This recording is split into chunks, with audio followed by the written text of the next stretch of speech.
And joining me now is President Trump's personal attorney, Rudy Giuliani. Mr. Giuliani, welcome back to Meet the Press, sir. Good morning, Chuck. How are you? I'm okay. Let's start with the big kerfuffle over the last 48 hours with BuzzFeed. Right. There were a lot of questions about what happened between Michael Cohen and Donald Trump. The special counsel's office obviously pushed back on the BuzzFeed story. So let's clear it up on the record once and for all. Are you 100% confident that the president never once asked Michael Cohen to do anything but tell the truth to Congress? 100% certain of that. And also, I should add, the BuzzFeed story was a story that the president had counseled him or told him to lie, and that there were tapes and texts and federal law enforcement sources, two of them, were cited for it. And I spent a great deal of the day on Saturday with that because I knew from the very beginning it wasn't true. But, I mean, to their credit, the Justice Department and the special counsel's office said that the story was inaccurate. And the inaccuracy is that there's no evidence that the president told him to lie. And then, to answer your question, categorically, I can tell you, his counsel to Michael Cohen throughout that entire period was tell the truth. We thought he was telling the truth. I still believe he may have been telling the truth when he testified before Congress. But in any event, his lawyers thought that, our lawyers thought that, and the president thought that at the time. Can you share? Now I don't know what to believe about him. Can you share what communication the president had with Michael Cohen about Trump Tower Moscow? And can you share the last time they talked about Trump Tower Moscow? Probably can't do that for two reasons. I wasn't his lawyer at the time. I just came into it in April, which now seems like 2 years ago, but it's less than a year. Fair enough. And second, a lot of that after the investigation would be privileged. I can tell you, however, before the investigation, during the period that they're looking at, they did have conversations about it. The conversations lasted throughout parts of 2016. The president is not sure exactly when they ended. I would say Michael Cohen would have a much better recollection of it than the president. It was much more important to him. That was his sole mission. The president was running for president of the United States. So you got to expect it's not going to be a great deal of concentration on a project that never went anywhere. There was one letter of intent that was non-binding. That's the whole thing. So I don't know if you call it a project even. Well, you just said there that you said the president is not sure when talks ended. I'm guessing you had to answer this question in written form by Mr. Mueller. Right. That's what we answered it. So, right, it's your understanding it ended when? In January, as Michael Cohen incorrectly testified to? Or okay. Well, it's our understanding that they went on throughout 2016. Weren't a lot of them, but there were conversations. Can't be sure of the exact dates, but the president can remember having conversations with him about it. Throughout 2016? The president also remembered.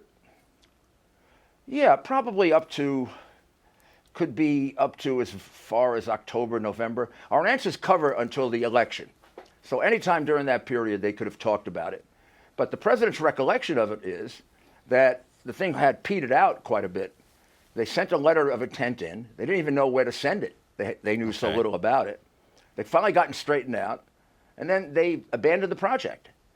And that's about as much as he can remember of it because, remember, 2015, 2016, he's running against 16 people for president of the United States. And I know that. I was with him for 5 months. All his concentration was 100% on running for president. So is it fair that this was more of a project Michael Cohen, did it also involve Donald Trump Jr., Ivanka Trump, and Eric Trump? I don't know that. Is that? I don't. Okay. Except for knowledge of it, it was essentially, I mean, if Michael is at all telling the truth now, he would have to acknowledge he was the key guy on this project. So he'd be the one, I mean, if things were normal and we weren't worried that he's lying, he'd be the guy you'd go to and say, tell us what happened. You ran this thing. Why do you think he decided then, so you're saying he decided on his own to tell Congress that talks with Trump Tower Moscow stopped in January of 16? Well, he did it in consultation with his lawyers. And, the same way. According to Bob Mueller, he did it in consultation with some of the president's lawyers as well. Now, that could be true also. With John Dowd, Jay Sekulow, Ty Cobb were the lawyers then.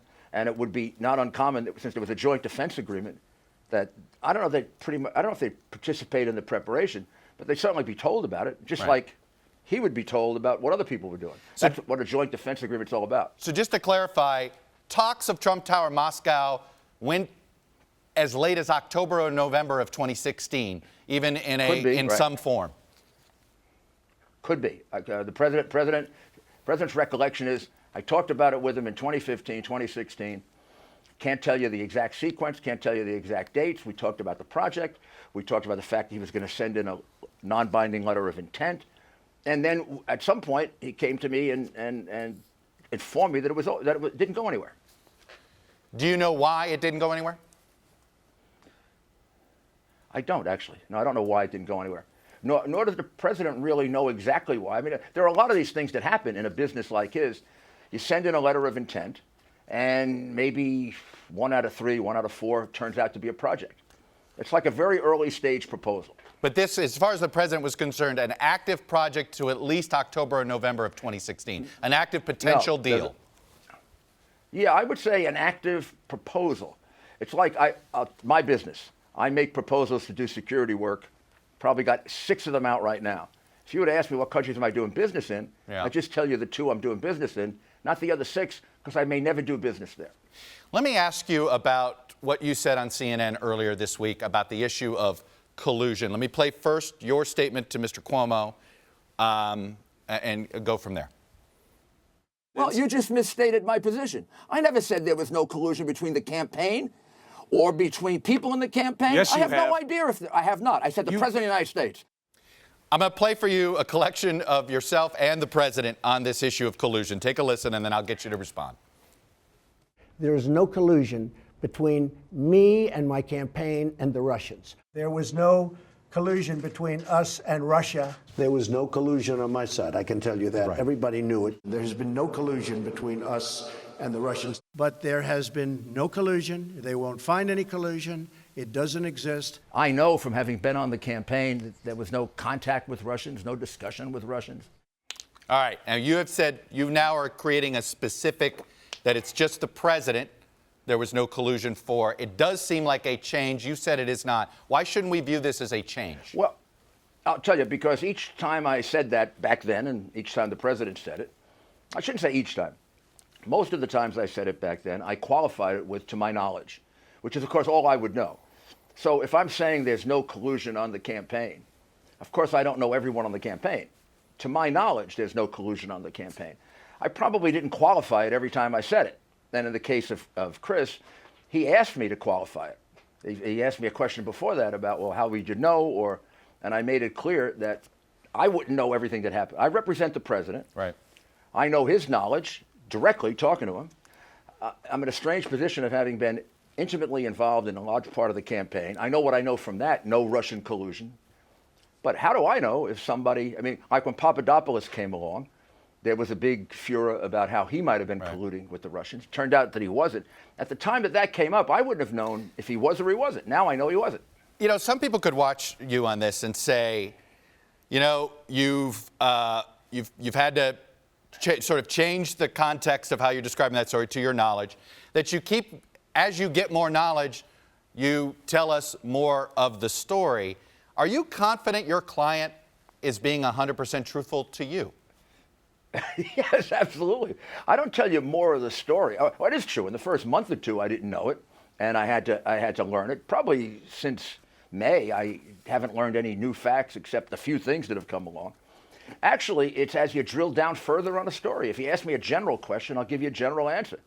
If you ask me a specific question, I'll give you a specific answer. And then I have the problem of being a lawyer, where I have to qualify. Like I'll say, you know, the conversation between Mueller and the president, where the president said, go easy on Flynn. Now, that conversation did not take place, as far as the president is concerned. He doesn't remember any such conversation.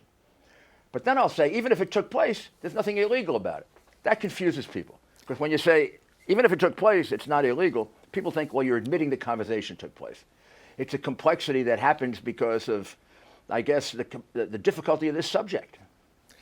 Final question, Mr. Barr, who is, during his confirmation hearing to be Attorney General, explicitly stated that a sitting president could obstruct justice. That has been in dispute with analysis from your legal team. You have heard Mr. Barr's claim that, yes, a sitting president can obstruct justice. Do you accept his definition of that, or do you still disagree with him? No, I agree with him, but I don't phrase it quite that way. That he can obstruct justice.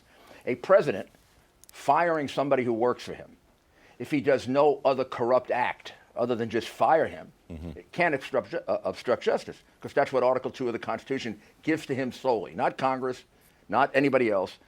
If, for example, a president said, leave office or I'm going to, have your kids kidnapped, or I'm going to break your legs. Obstruction, I prosecute a lot of obstruction cases. Right. I'll give you an example. When the president said, please go easy on Flynn, Yes. I know of no obstruction case that begins with the word please. It goes something like this. If you don't go easy on Flynn, I'll break your kneecaps. An obstruction case has to involve some degree of corrupt act other than just making a request or just exercising a legal function. Now, Barr is a unique lawyer. I mean, he's a superior lawyer. So I wouldn't, if I were one of these lawyers arguing about this on television, I wouldn't go up against Bill Barr. Fair enough. Rudy Giuliani, I'm going to end it there. I appreciate the time, and I appreciate you coming on and sharing your views. Thank you. You got it.